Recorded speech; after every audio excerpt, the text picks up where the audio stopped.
خبر شامل کرتے ہیں T M P news channel کے اسٹوڈیو سے ہمارے خصوصی بیورو چیف حاجی امداد اللہ حجازی کی رپورٹ کے مطابق نامور شاعر سید سلمان گیلانی انتقال کر گئے۔ انا للہ و انا الیہ راجعون۔ ختم نبوت کے عظیم شاعر، عاشق رسالت اور قلم کے سپاہی سید سلمان گیلانی انتقال کر گئے۔ ان کی وفات محض ایک شخصیت کا بچھڑنا نہیں بلکہ ایک عہدے کے اختتام کا اعلان ہے۔ سید سلمان گیلانی کا قلم صرف اشعار نہیں لکھتا تھا بلکہ عقیدہ ختم نبوت کی حفاظت کا علم بلند کیے ہوئے تھا۔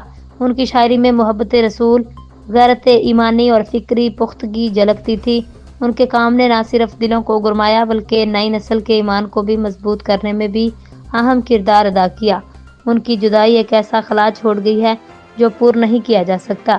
ایسے لوگ کم ہی پیدا ہوتے ہیں جو اپنے فن کو دین کی خدمت کے لیے وقف کر دیتے ہیں۔ اللہ تعالیٰ مرحوم کی کامل مغفرت فرمائے، درجات بلند کرے، لواحقین کو صبر جمیل عطا کرے۔ یقیناً سید سلمان گیلانی کا چھوڑ جانا پورا فکری ورثہ ہمیشہ زندہ رہے گا۔ فی الوقت اتنا ہی۔ مزید نیوز اور اپڈیٹ حاصل کرنے کے لیے دیکھتے رہیں ٹی ایم پی نیوز۔